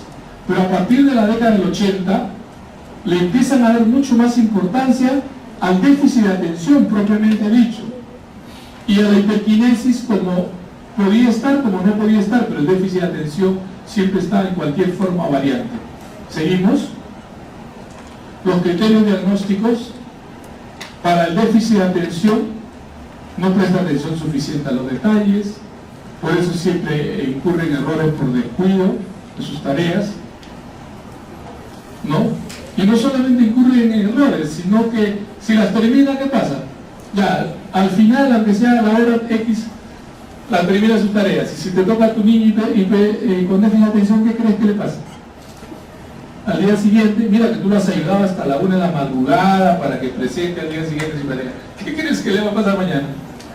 Se olvida y no la lleva. O sea, como mamá, entras ya en crisis porque te quedaste con él hasta la 1 de la madrugada ayudando a que termine su tarea porque era importantísimo, la nota, qué sé yo, al final, y al día siguiente se fue al colegio y olvidó de llevar ese cuaderno con la tarea hecha.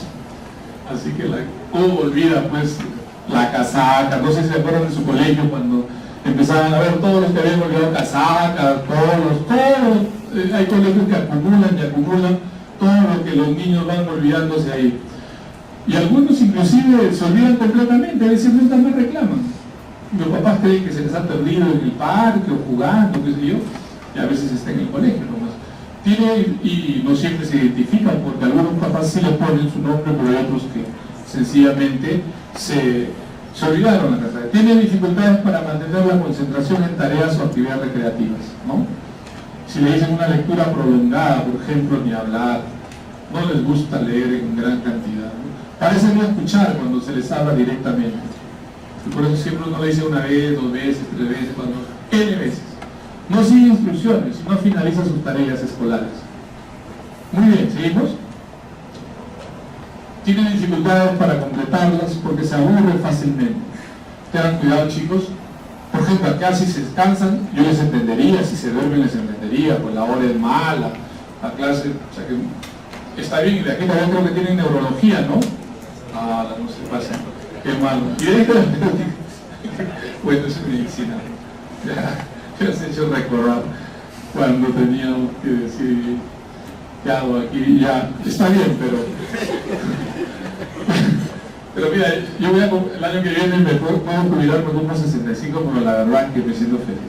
O sea, por eso te decía que mis hijos, si de verdad les gustaba, que sean médicos, pero si no les gustaba, olvídate, que no se mientan, no saben a lo que se van a meter.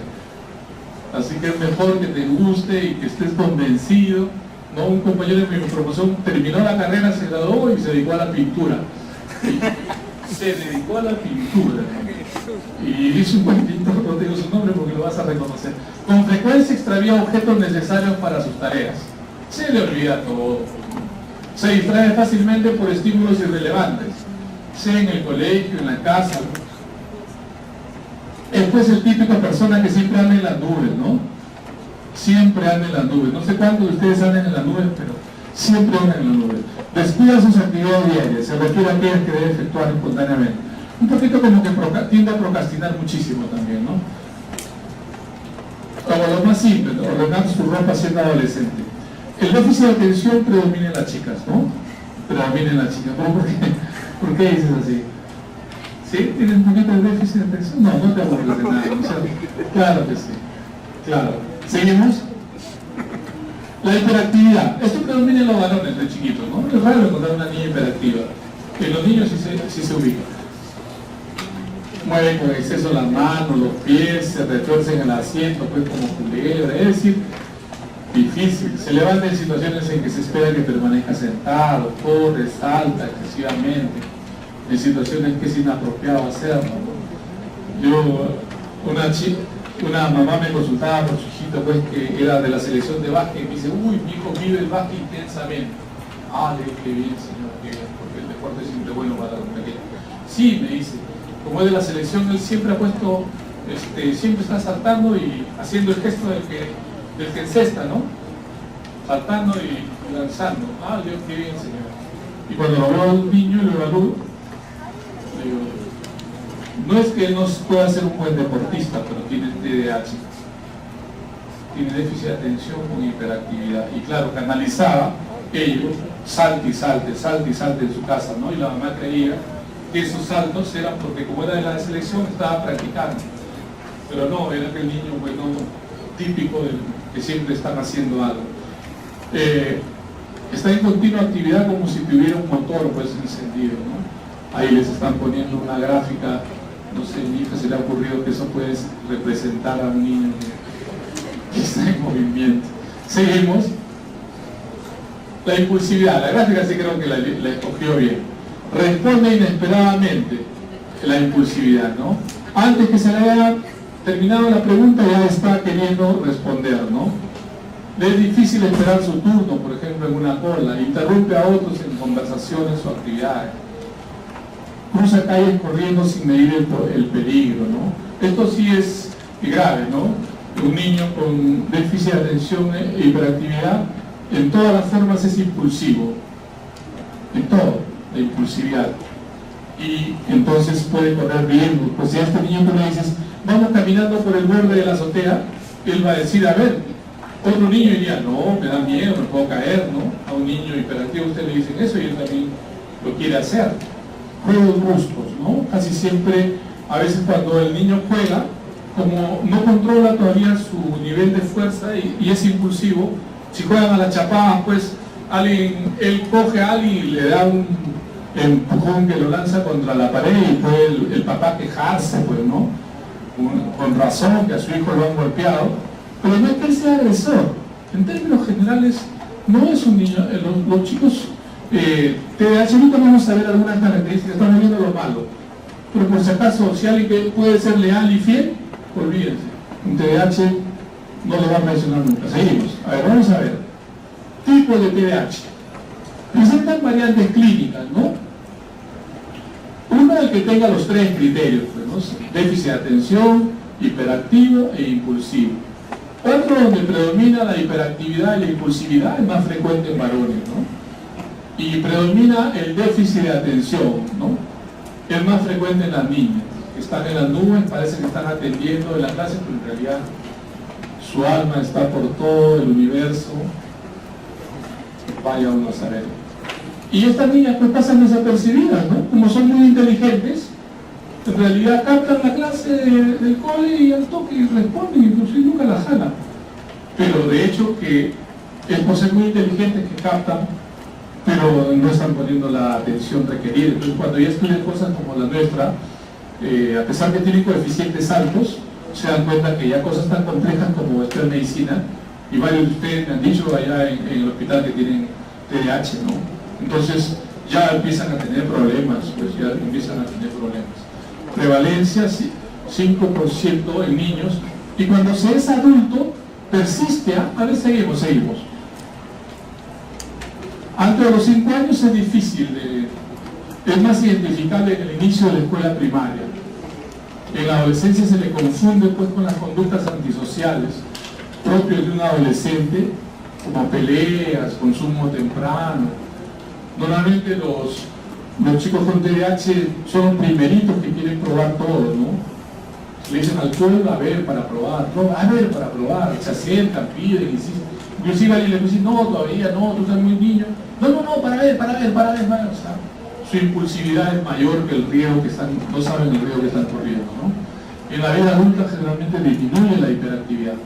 Es decir, aquel que sufre hiperactividad y tiene 20, 30, 40 años, ya no es tan hiperactivo, pero sí puede persistir la inatención, por ejemplo, ¿no? Por eso, aunque son muy inteligentes estos chicos, muy inteligentes, pueden ser fácilmente más inteligentes que los demás de todo su salón, sin embargo fracasan, ¿no?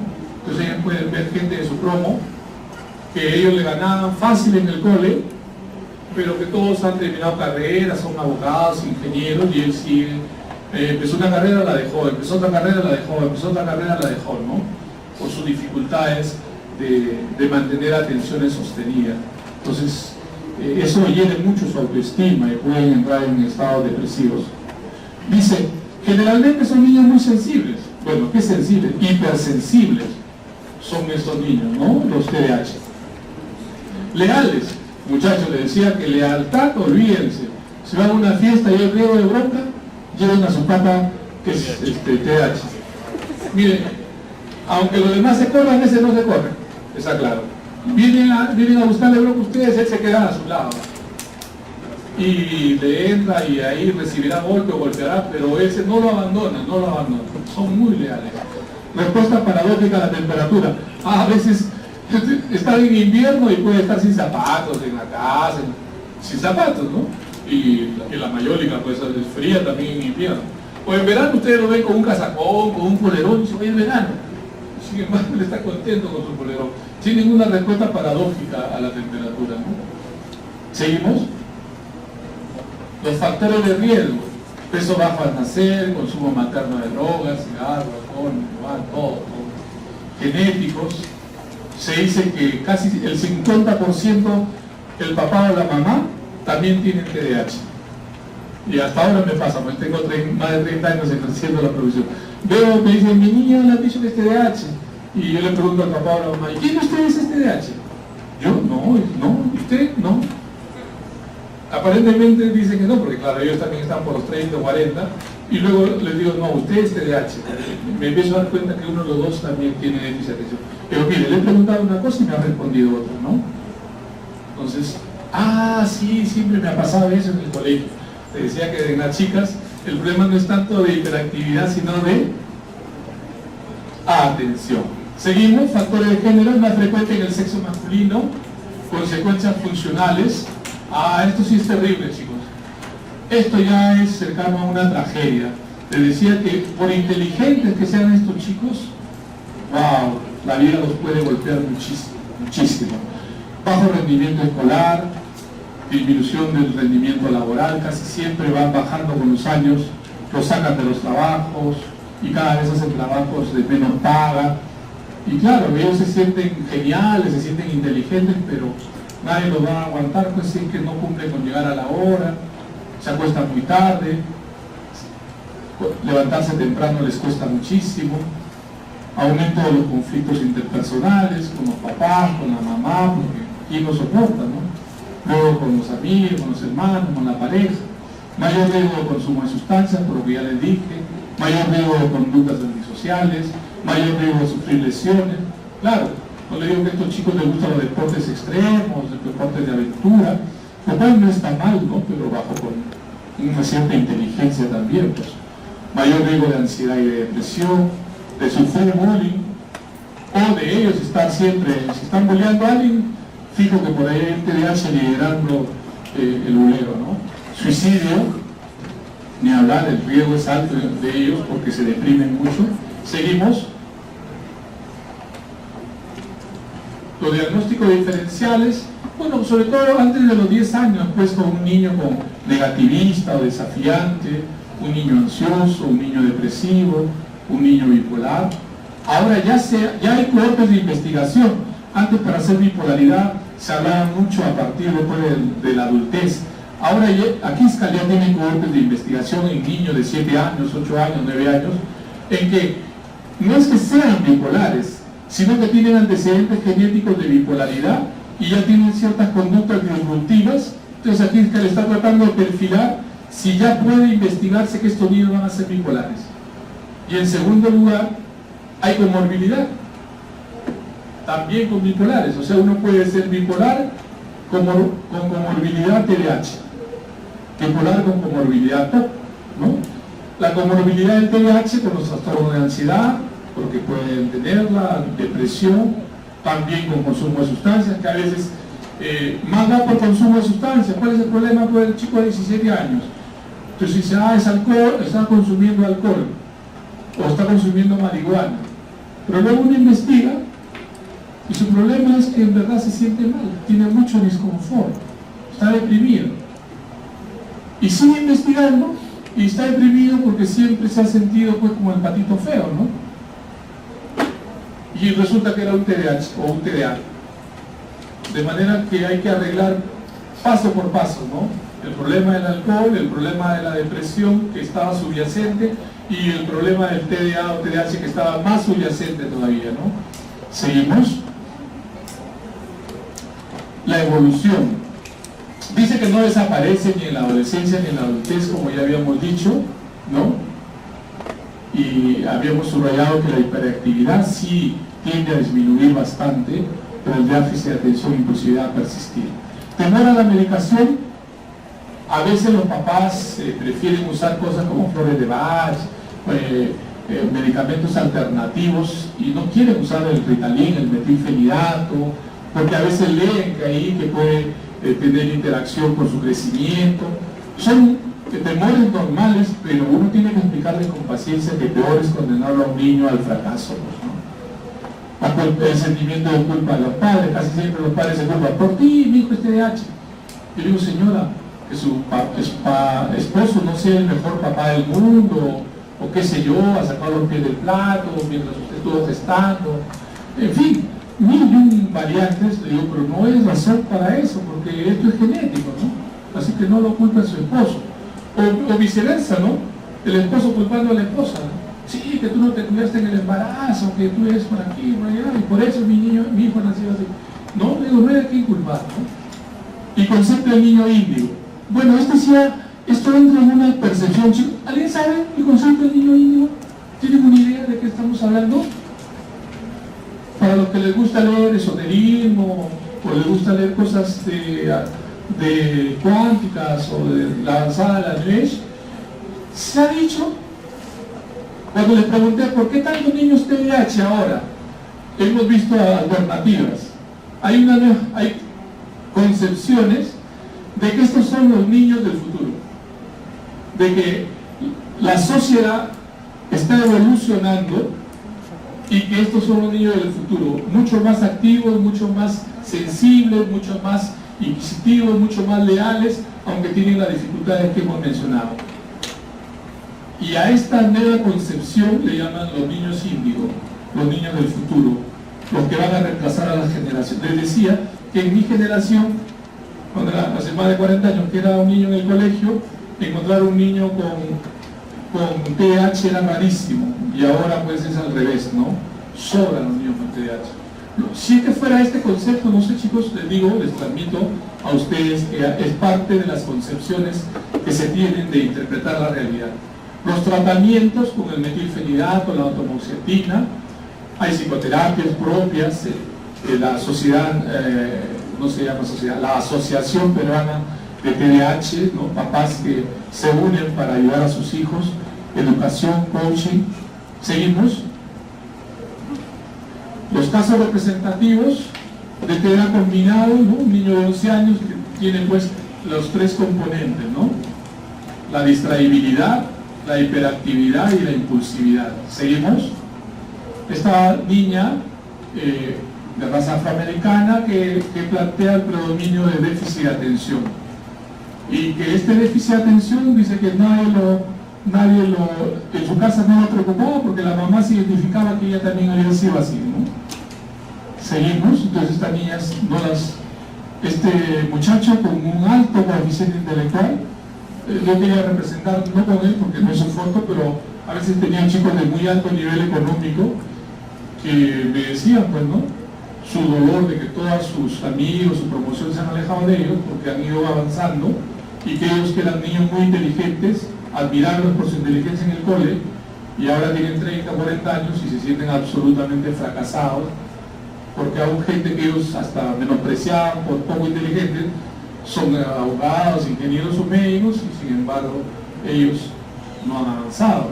Casi siempre comienzan, ¿no? Dice acá, sus compañeros decían primero que era un niño que impresionó mucho por su inteligencia, ¿no? Sus compañeros decían que tenía su propia forma de resolver problemas matemáticos mentalmente. La psicóloga le encontró un CI mayor de 130, ¿no? Y ahora, a sus 19 años, lleva tratamiento porque la universidad a la que ingresó la siente demasiado exigente y no rinde bien. Claro, lo que decíamos, ¿no, chicos? Que cuando ya la exigencia es mayor y tiene que ser muy organizado, ya su gran inteligencia no le sirve porque no es suficiente, ¿no? Tiene que acostarse temprano, levantarse temprano, tener sus copias en orden para poder estudiarlas, pero no lo va a hacer. ¿Seguimos? Sería el ejemplo más clásico de un TDAH, porque él mismo lo relata en su libro El Diego del Pueblo, que él no terminó el colegio porque sencillamente nunca le importó, no le gustaba el colegio, ¿no? Y que era tan inquieto que paraba jugando, podía jugar todo el día, ¿no? Y claro, todos decían que buen jugador este pequeño, pero era la única forma que tenía de canalizar toda su motor encendido de la hiperactividad y de la impulsividad, ¿no? Indudablemente que eso lo llevó al gran éxito supremo como jugador, pero él cuenta ya en su libro que desde que estaba en el Barcelona, ojo, ya empezó a consumir cocaína, ¿no? Y que luego lo sacaron y se fue al Nápoles, y en el Nápoles, como rindió sus 3 años tan mágicamente bueno que hasta ahora lo adoran, realmente lo adoran.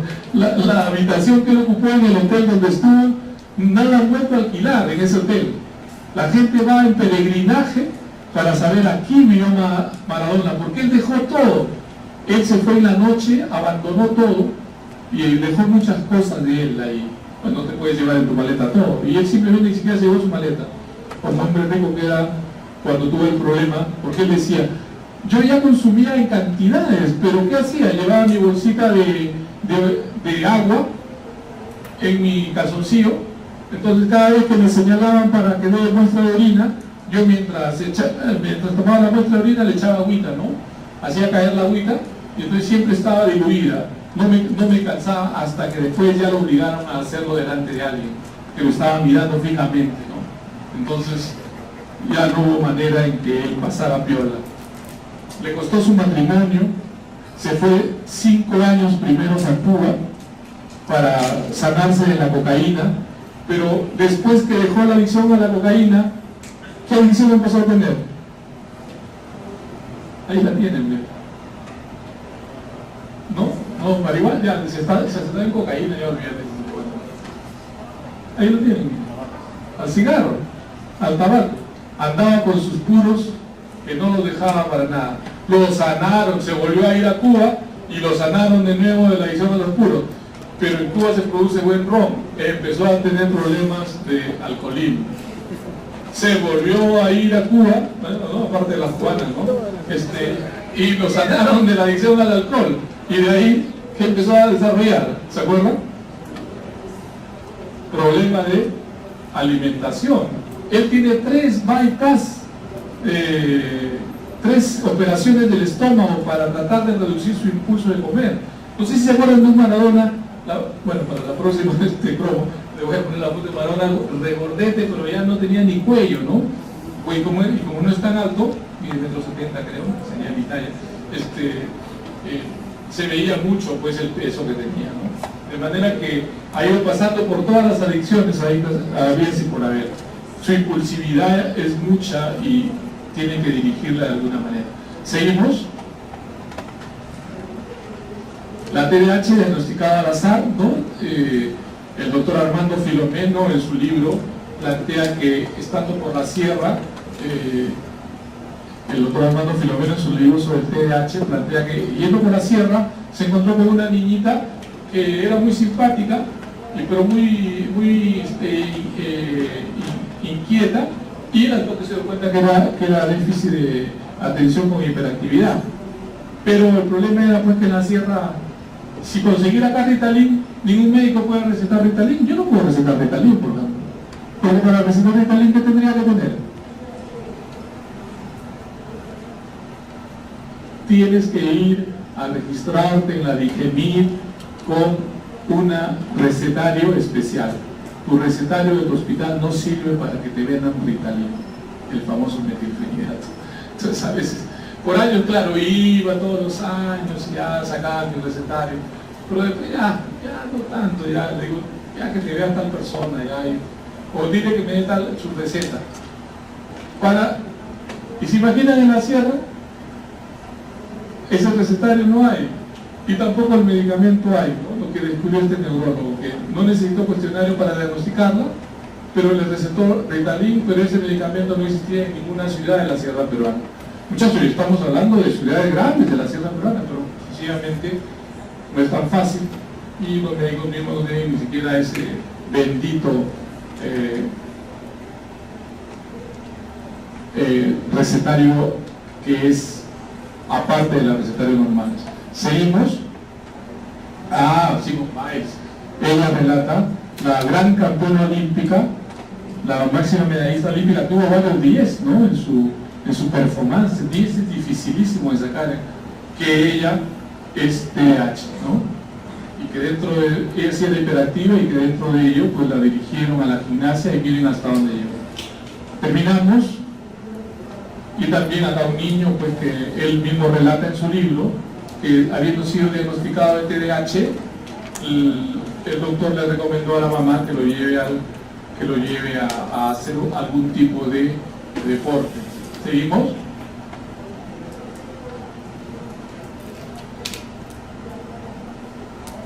Ahí ni hablar, de 15 años, Michael Phelps, ¿no? El máximo medallista olímpico. Creo que tiene 24, no sé, ustedes por ahí me ayudan.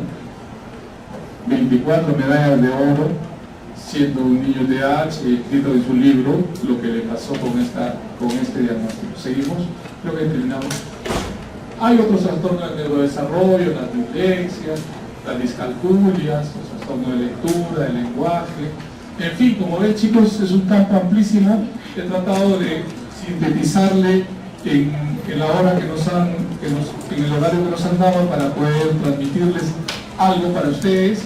Chicos, ¿alguna pregunta, inquietudes? ¿Alguno de ustedes TDA? ¿Tiene déficit de atención? ¿No? ¿TDAH? ¿O hiperactivo? ¿Alguno de ustedes? ¿No? ¿No puede estar quieto en ningún momento? ¿No? ¿O no? Sí puede estar quieto. ¿Preguntas, chicos, algo? ¿Alguna inquietud? ¿Algo que quieran que se les aclare? Entonces, la alegría de haber compartido con ustedes, chicos, la clase del día de hoy. Esperamos saludarlos más adelante como colegas